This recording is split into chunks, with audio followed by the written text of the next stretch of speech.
Hi, I'm Dr. Gemma, and welcome back to Cognitive, the Knitting Psychology podcast. Cheerfully and somewhat irregularly in business since 2008. Segments today may include what's on my hooks, needles, and spindles, a strategy, something I really like, put a lid on it, oh shoot, and blather. So sit back, put your feet up, pick up your knitting, crocheting, spinning, weaving, or dyeing, or any other yarny thing you're doing, and get ready to enjoy.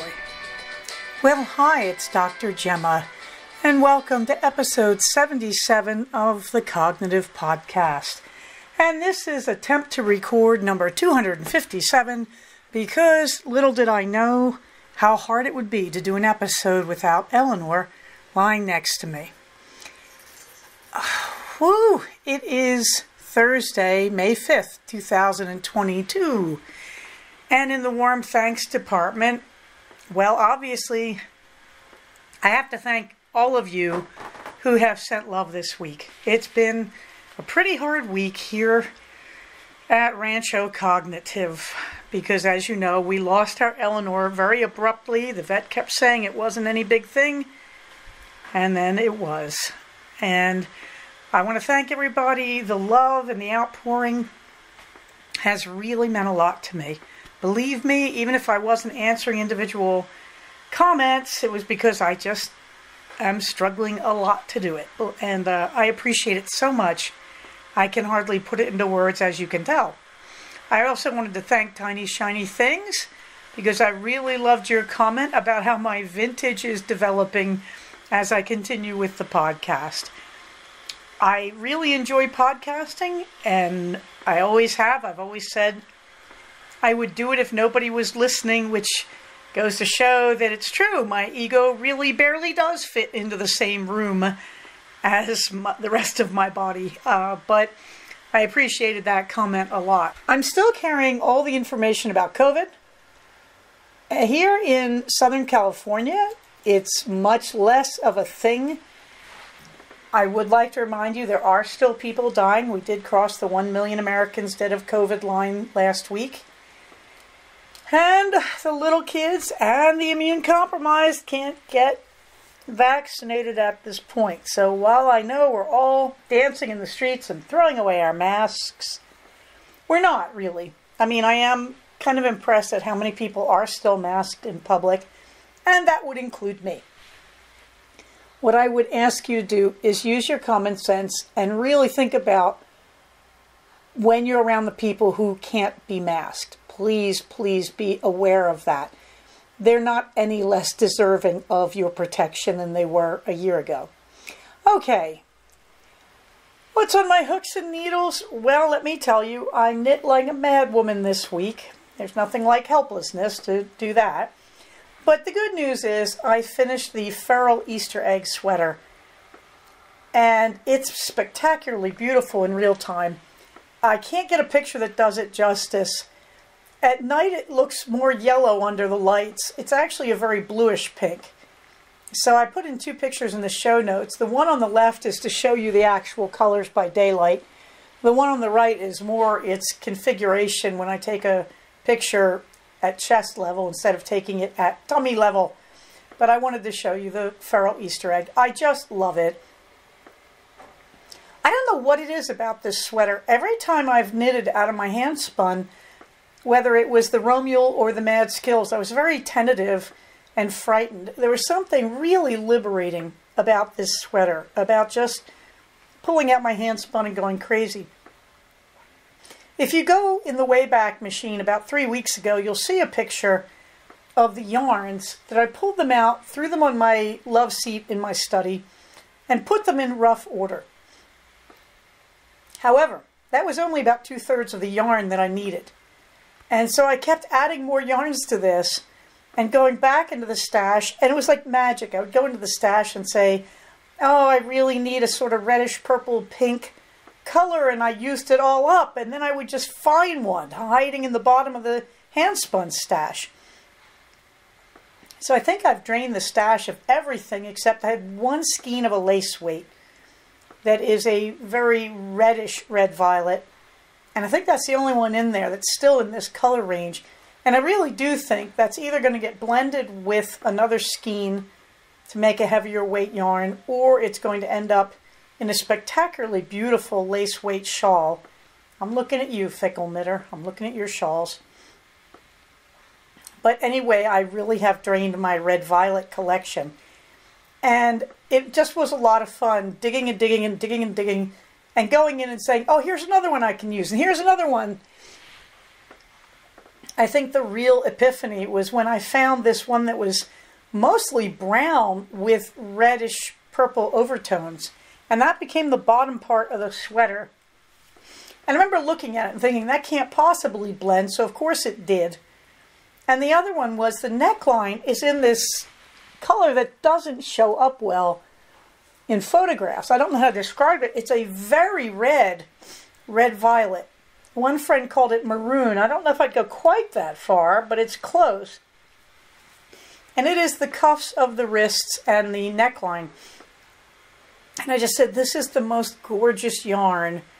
Too bad it doesn't match anything. And I thought, well, I can put it at the neckline because it's got that red, so it'll do okay with the pink at the neckline. And a friend said, well, I sure hope you're putting it at the ribbing on the sleeves and or at the bottom. And I saved it for the sleeves. I had just enough. Really was playing yarn chicken there. And it looks terrific against the brown. It's just been the happiest sweater.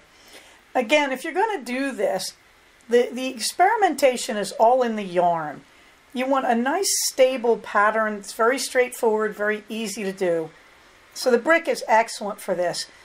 The brick has no texture work. It is simply a top-down sweater with ribbed cuffs at the neckline, at the wrists, and at the hip.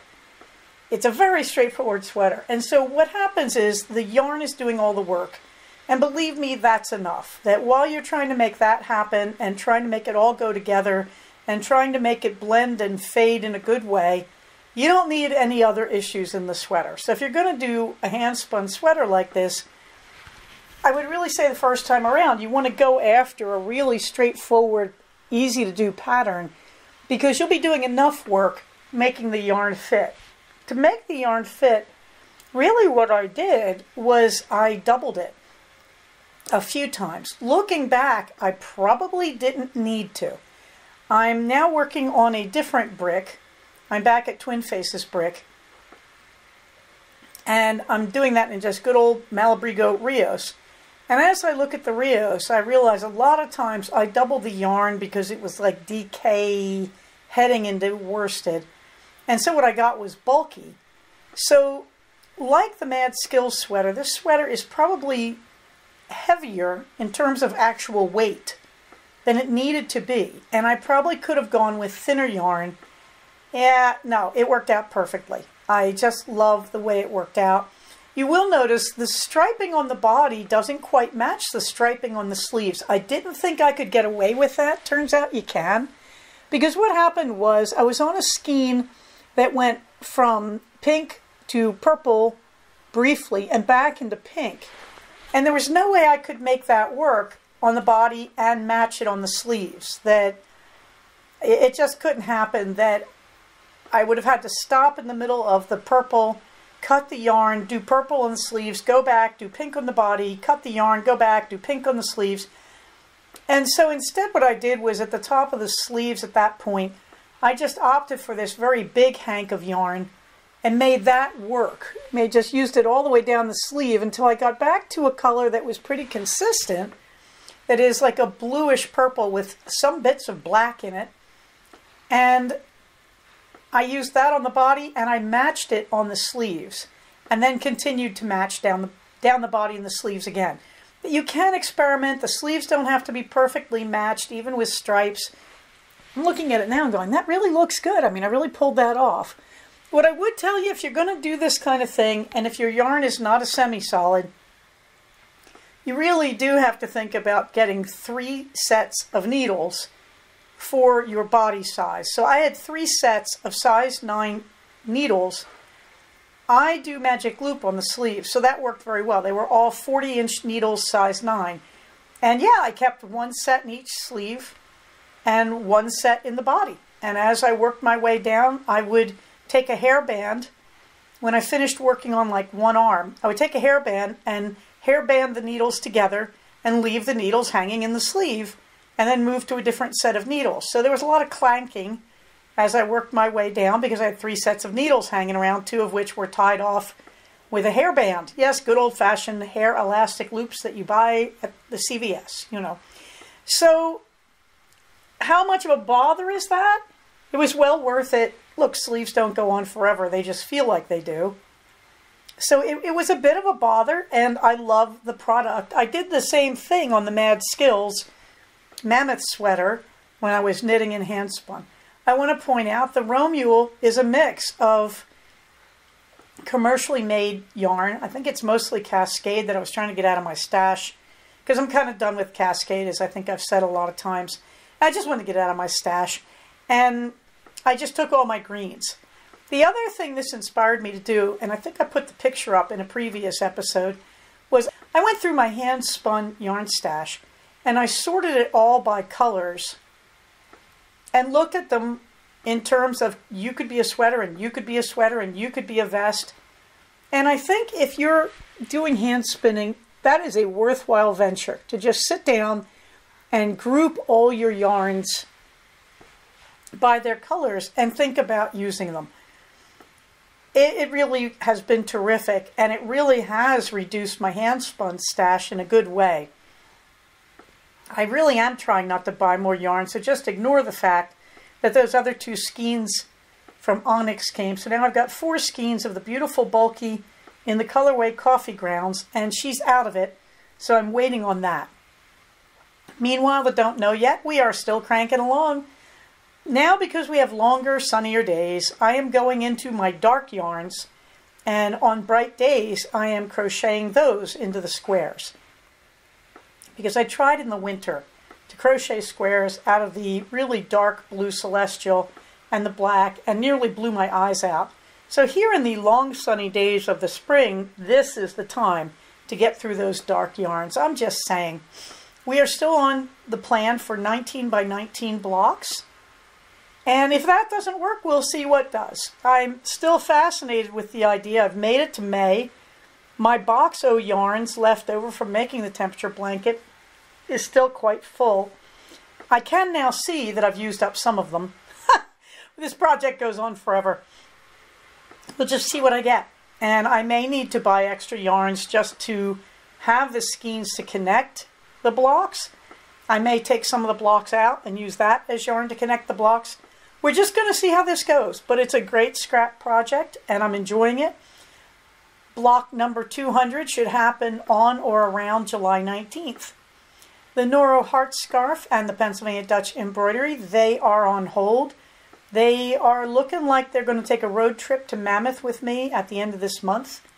And they will be my hanging out at the beautiful lodge in the mountains and watching the sunrise and set and cross the sky and everything else types of projects. They will be my little carrying projects. I am dying, in case you're wondering, to start a new pair of socks. I never go without socks, and yet I am not. Meanwhile, Twin Faces Brick, we are on the arms. And I have wound the yarn for, yes, yet another brick in good old stolid Malabrigo Rios in the colorway Wales Road. And so hopefully I will get going on that. Okay, I lied. I started it. It's another brick. Why, Gemma? You have all this beautiful commercial yarn. Why don't you just try another sweater? Because this colorway is so beautiful that the yarn is doing all the work. I'm afraid to put texture into it because the yarn, this colorway, I think would hide the texture too much. So I'm doing yet another brick. I love the brick.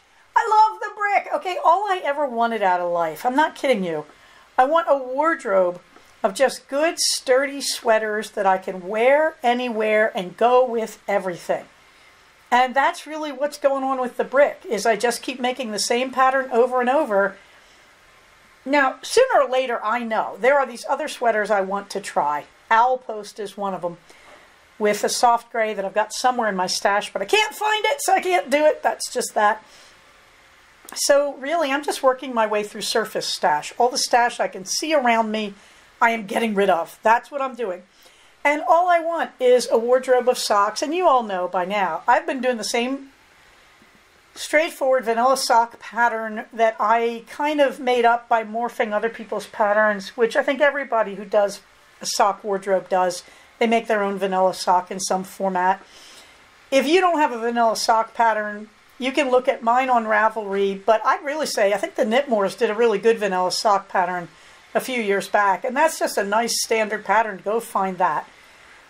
But anyway, all I ever wanted was a wardrobe of socks and hats and scarves and cowls and sweaters, and that's what's going on. I am reaching the full mark. Like, I've got a lot of stuff now, and I'm really happy, but that hasn't stopped me. I just can't stop experimenting and looking at what I get and playing with it. And I love experimenting with commercial yarns. So a brick in Rios, this would be my second Malabrigo Rios brick. And I feel like I'm going to do it a little bit better than the first one. I know a lot more than I knew. So what will I do with my excess of sweaters? I don't know. Wear them? Give them away? I don't know. I don't care. I'm really happy. I've got a sweater bin for my warm weather sweaters, and I've got a sweater bin for my cold weather sweaters, and they're both filling up, and I'm really, really happy with the ferrule. I finally reached the point where I think my heavy sweater bin is full. Time to buy a new bin! Actually, what I'm doing is I'm working my way through stash, and as I empty those bins, they are becoming sweater bins and sock bins. Works for me. I have drawn a halt on doing cowls and scarves. I've got so many, it's ridiculous, but I could use a lot more hats. Thing about hats, we go through them in our family. My son forgets them and leaves them places. I get too attached. I really miss them. But, you know, I've made like 10 hats for our family, and I think there's maybe 1, 2 circulating, so I really do need to make some more hats. Okie dokie. Meanwhile, moving right along, I haven't started spinning, although I'm starting to think about it, getting through my spinning stash. And again, I may call it quits on the spinning. I don't like spinning so much that I'm sure I want to keep going. I'm really thinking about cutting back my wheel stash and just staying with my 2 E-wheels, the Ashford and my electric eel, maybe my Nano, and getting rid of those other wheels and just really backing down on that. I do like spinning in the summer. There is something about, on hot days, just sitting and spinning. We'll have to see, because I have so much yarn that I'm not comfortable adding more to my yarn stash, but I still have a wheel stash that needs to be used up. And I'm in the middle of a project on a very plain yarn, and I do want to finish that, because there's another hand-spun sweater waiting to happen. The other thing that has happened, now that I'm using my hand-spun freely and eclectically to make sweaters, is I'm really looking forward to once a year at least doing the scrap yarn sweater, what I called the Romule last year. Now I've done 2 of them. I've really done 3 of them, which would be, I consider my hand-spun sweaters.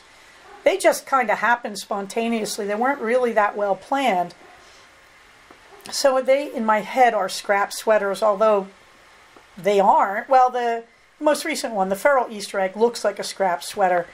The Mad Skills Mammoth looks like I planned it. Ha ha ha! Sure. So I don't know, but I'm really getting into this idea of using scrap yarns from my previous sweaters to make a mixed breed crazy sweater. In case you're wondering, the Feral Easter Egg at last count has yak, silk, I think Tussa silk, and maybe another type of silk, Targhee, BFL, merino, and I think mixed breed wool in it. It's really quite an amazing sweater. All right, at the strategy, you may remember we were doing the ACT skills from Acceptance and Commitment Therapy, and these are the 6 ways that you improve in therapy. That these are not a protocol. If the patient is doing X, you tell them to do Y. This is not that. This is simply the 6 ways therapy helps you based on the 6 major reasons people come into therapy. And we've done 5 of them, of course.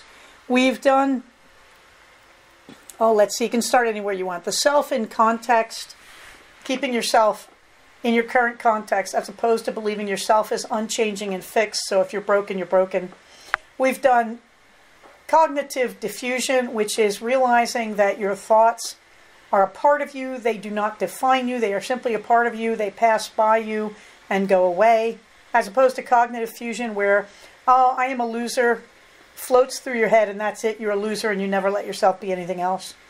We've done staying in the present as opposed to being trapped in the past with your misery or predicting negative futures. We've done what results from that is when you're healthy and you stay in the present, you're using your past to determine your values, that's what you get from the past. It's a toolbox that you use to learn things.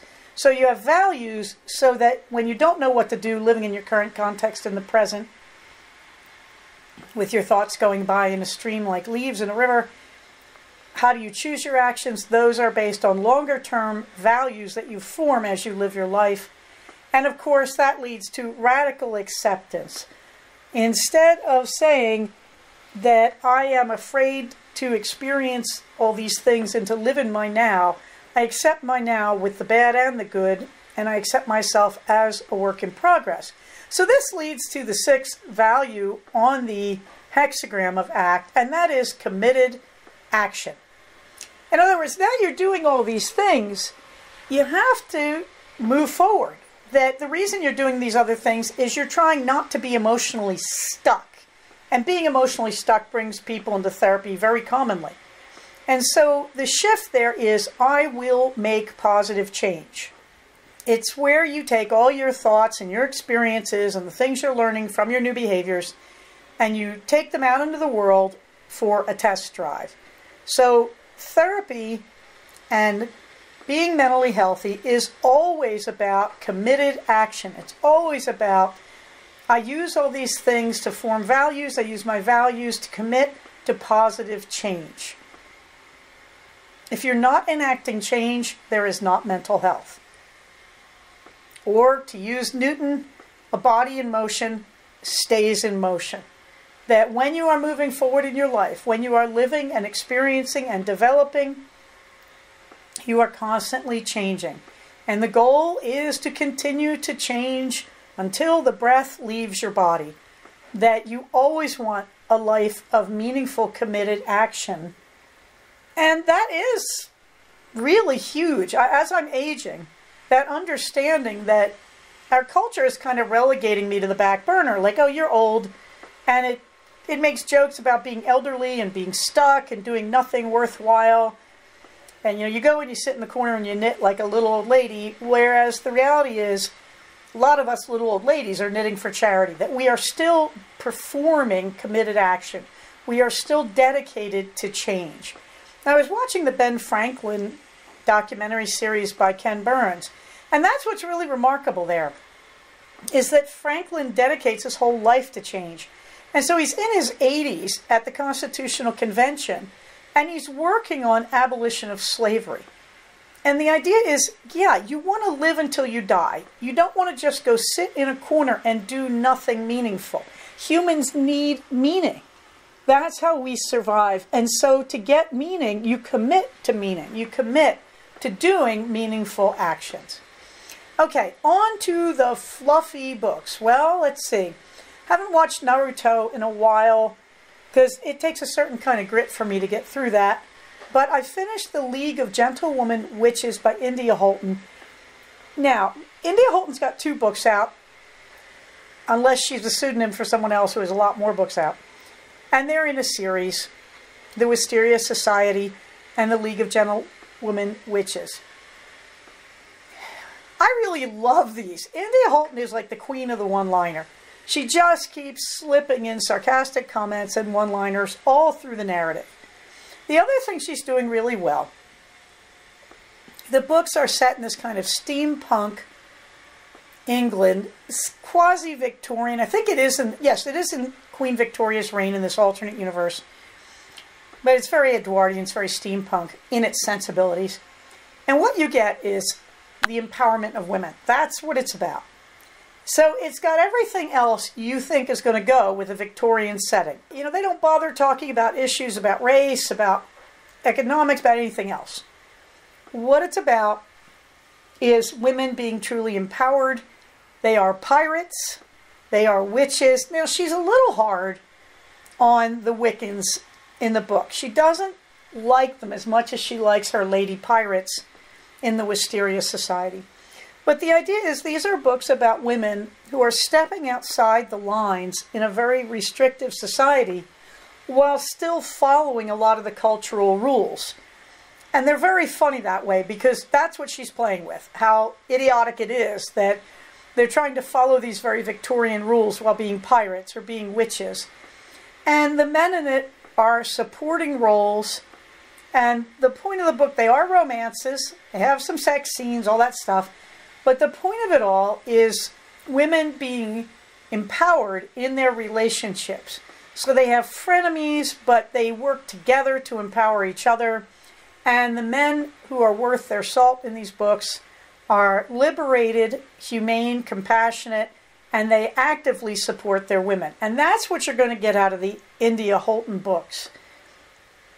That it's about what would it be like if women were doing what they wanted to in a restrictive world. What would it be like if men supported them? So these are fun books, I have to say. They are Victorian English, so let me tell you right now, they're very white books, but they're fun. Now, in the League of Gentlewomen Witches, the other running joke is there's just hundreds of lines where she's paraphrasing Jane Austen. So if you're a Jane Austen groupie like I am, you're going to really have a party with this book. I also finished The Professor Wore Prussian Blue by Shelley Adina. Shelley Adina is also writing this, it's Victorian, although it's got Edwardian overtones, steampunk.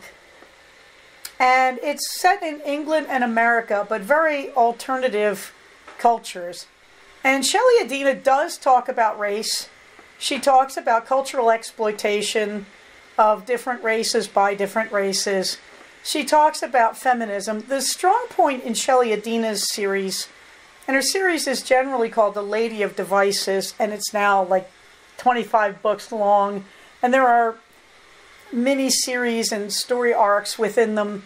All the characters know each other. They're a lot of fun. The thing about Shelley Adina, she is dedicated to the idea that women support women.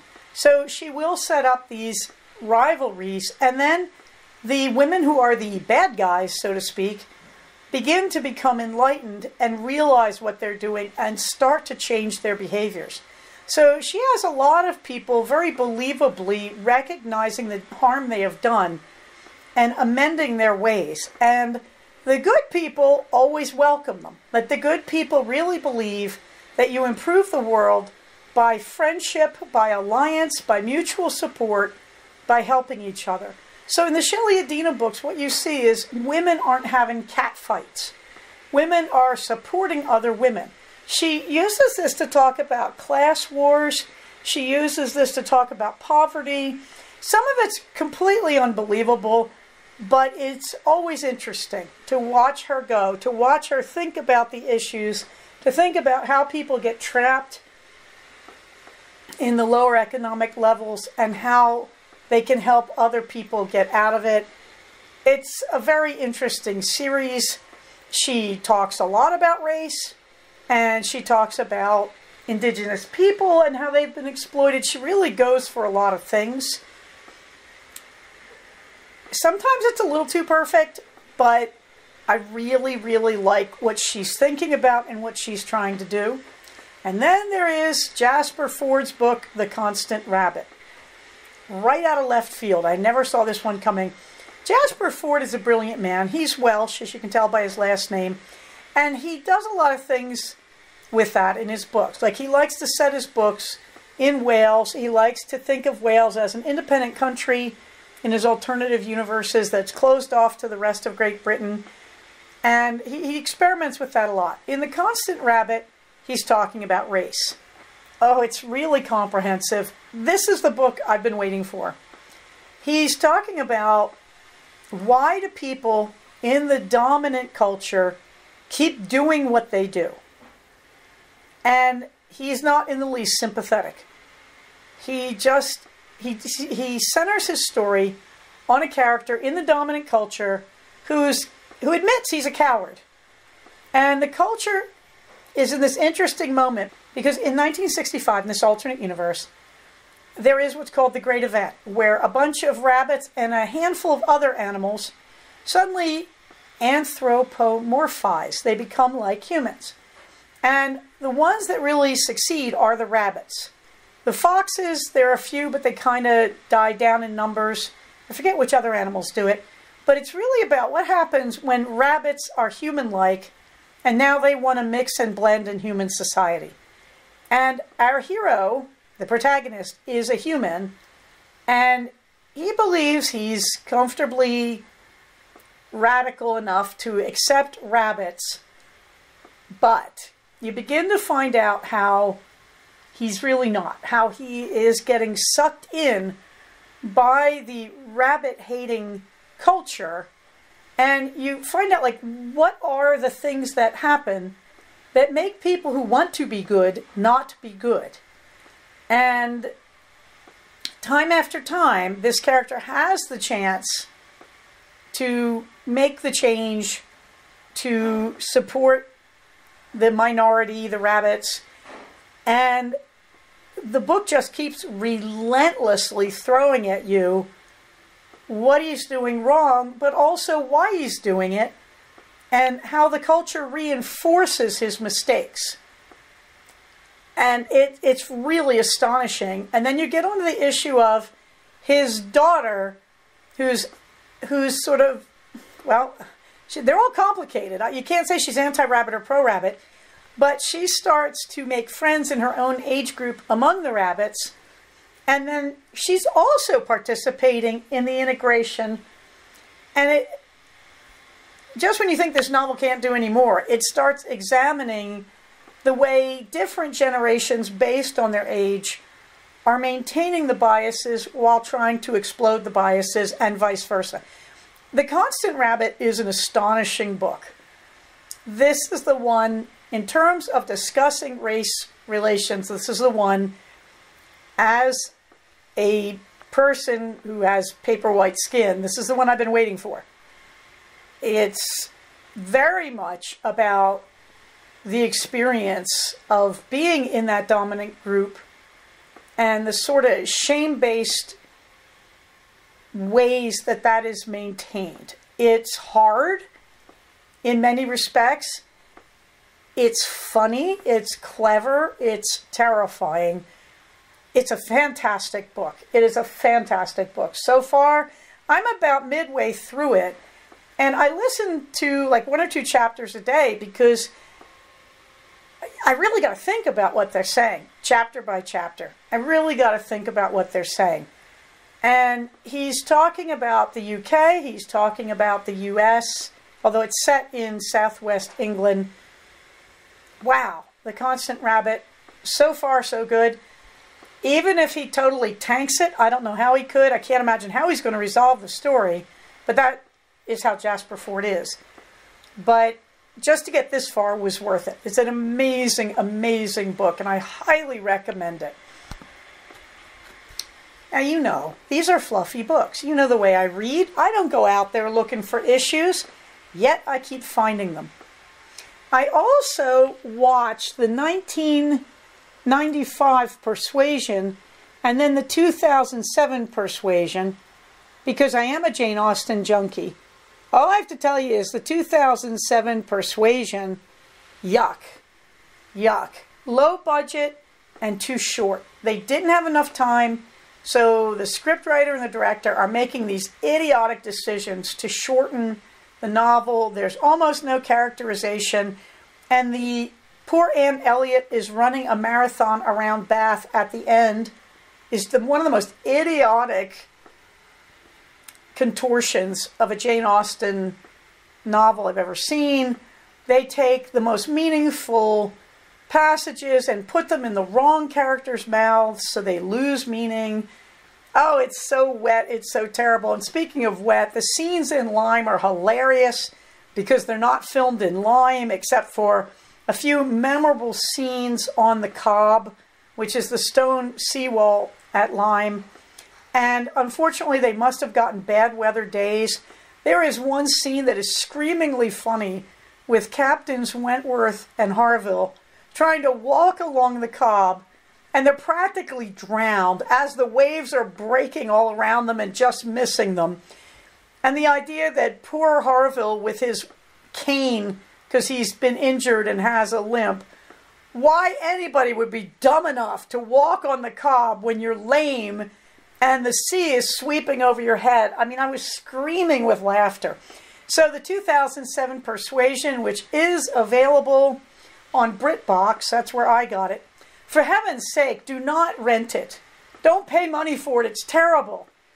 But if you want a screaming good laugh, go watch it. And then to heal yourself, watch the 1995 Persuasion, which is incredibly well done and really is very, very close to the book with, you know, some changes made to suit the fact that we're in the movie genre, not in the book genre. Something I really like, you listeners, I have to admit it. I'm very grateful this week for all the kindness. And so I wanted to stop and acknowledge that. Put a lid on it. I had a baking weekend where I just pulled out Carolyn Ketchum's book on keto baking, and I made brownies and I made cookies. We had people over for the first time since before the quarantine. I really had forgotten a lot of things, but the house got a good cleaning, which leads to something in the blather. And I did get to bake. And that was good because Eleanor died on Friday morning, I believe. And I got to practice my distress tolerance skills. And I did see all my patients. And that really helped, that it was a distraction and it really helped. And I didn't talk about her with my patients, but it was good to get the world back in perspective. But by the time the weekend came, I really needed to bake. I really needed to do anything I could to feel better because the gap in our lives has been so huge. So put a lid on it. You've seen those recipes before here and the link to the book, and I would send you to the book if you want to cook keto. And all I can say is I'm eating comfort cookies to this day as we go forward. Every now and then, I guess one of my strategies for distress tolerance is to bake and cook, and it really helped. And really, I'm slipping into the blather here.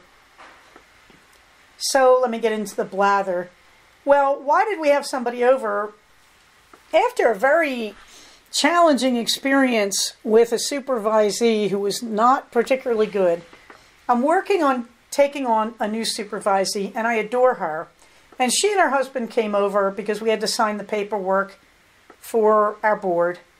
And so that was really great because we cleaned up the house, which desperately needed it because we've spent the week being distracted working with Eleanor.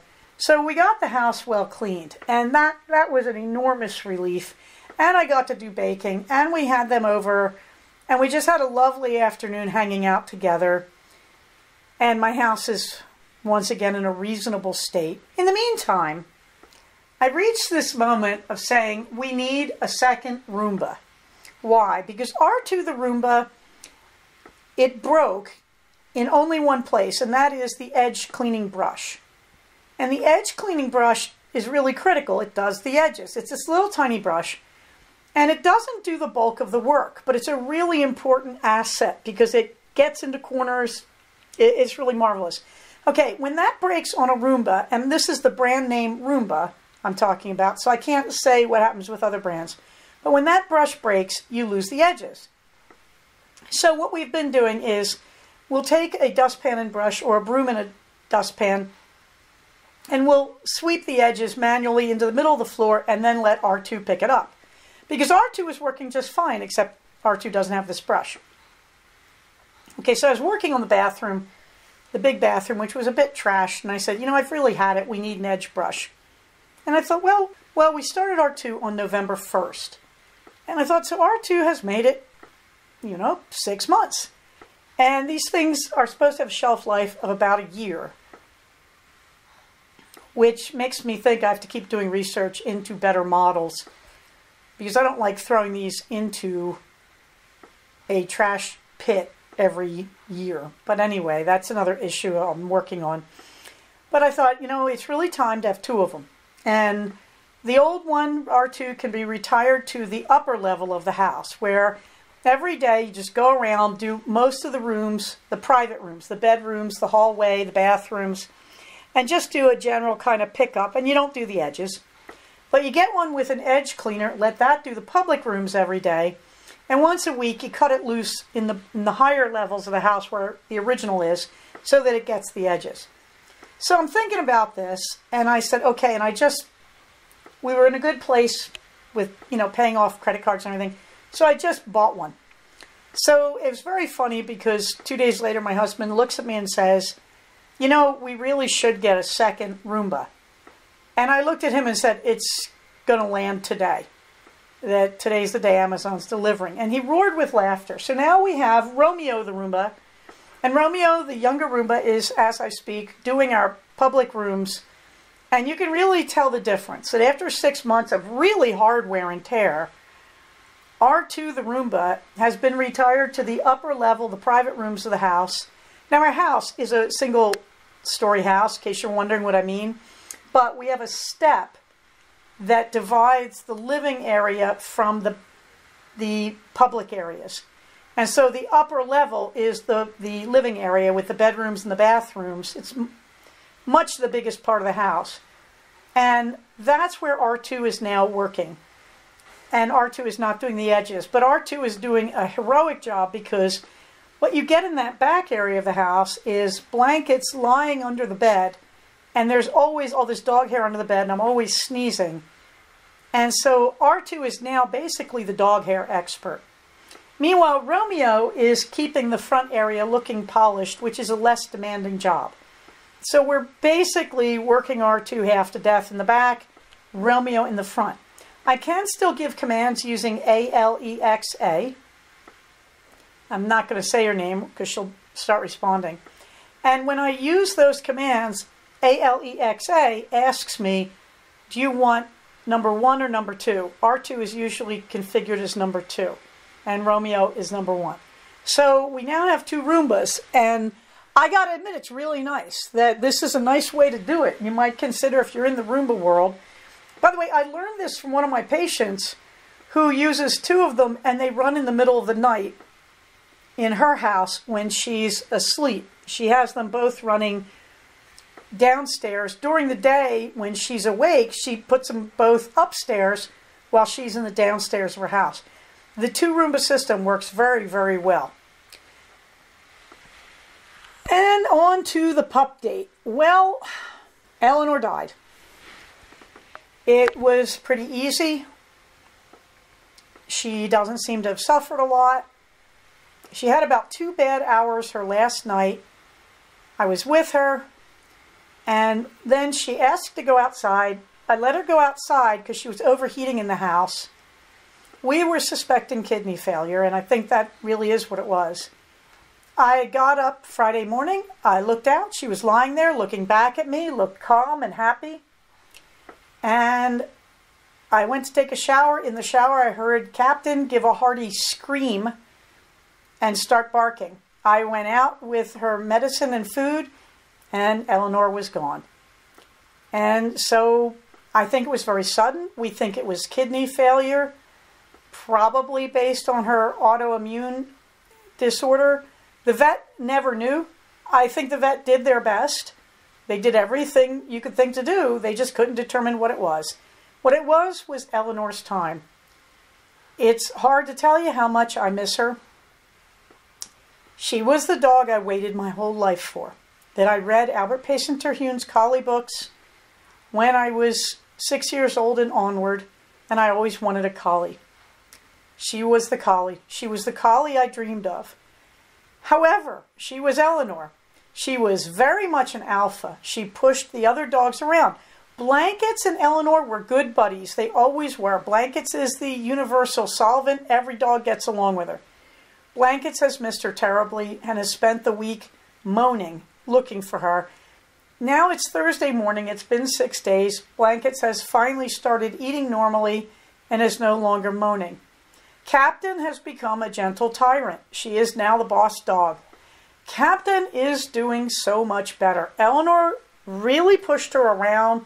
Captain is very much like Baron was, that she's really friendly, really likes other dogs. She's a little bit bossy, but she's not really a strong alpha. And Eleanor was always barking at her, yelling at her, correcting her. And Captain was getting very neurotic, was chewing holes in furniture, literally. All that has changed. And so, as often happens, there's a silver lining to the cloud. Captain used to come in and snarf down her food. And that's a problem with Newfie and Collies, because you don't want, and Shepherds, you don't want stomach torsion, which they can get from doing that. That used to worry the heck out of me. This morning I watched Captain. She wasn't even all that interested in her food. That was a side effect of Eleanor.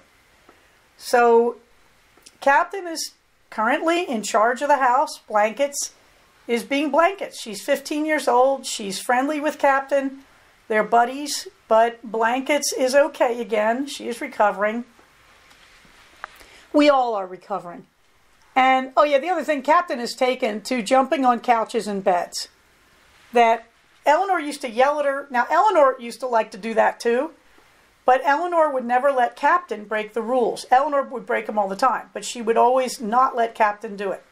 To Eleanor, it was a function of being the alpha dog that you got to break all the rules and everybody else had to obey them. But if Captain was in the room, Eleanor would not jump on a couch. It was only when Captain was not present. Eleanor and Blankets both used to like to lie on our big sofa in the living room. All right, Captain chewed the edges of the sofa, chewed a hole in one main cushion. Unbelievable. Anyway, all that has stopped. And now you can see pictures of Captain on the love seat in my study, which is annoying the heck out of Minerva. And Captain lying on our bed. We have a high bed with steps to get into it. That doesn't stop Captain. Eleanor could never do that. The German Shepherds always could, but Blankets never chose to get on our bed. Teddy used to occasionally get on our bed. Baron never would. So it's been a long time since we've had a big dog on the bed. So it's a bit of a shock. I'm lying in bed the other night, and suddenly, bam, 70 pounds of Captain is lying in my lap. Captain is now, she was born July 27th. Wow. So she's 10 months old. So she's probably as tall as she's going to get. She may fill out more, but she's quite hefty at 70 pounds and very, very rail thin under her fur. So we're looking at what's probably going to be an 80 to 90 pound dog when she finishes developing. Newfies take 2 to 3 years to completely grow. She's 3/4 Newf, 1/4 Border Collie. Personality is very Border Collie, very smart. So what can I tell you? We are missing Eleanor terribly. Captain is taking the helm. Yes, I am researching another collie puppy. We made it to Saturday night. We were sitting at a restaurant together, and my husband looked at my son and said, "So do you want another puppy? A collie puppy?" And my son enthusiastically said yes. So, okay, we are looking up Eleanor's successor. I'm looking for a sable female. I hate to tell you this, but in the tradition of Eleanor, she's probably going to be named Queenie, because Eleanor was Queen Eleanor Longnose, named after Queen Eleanor of Aquitaine and Great Britain. And that's who Eleanor was. She was perfectly named. So we are looking for little Queenie. Cross your fingers. But the good thing is we're going to have the right pecking order. Remember that Blankets is 15.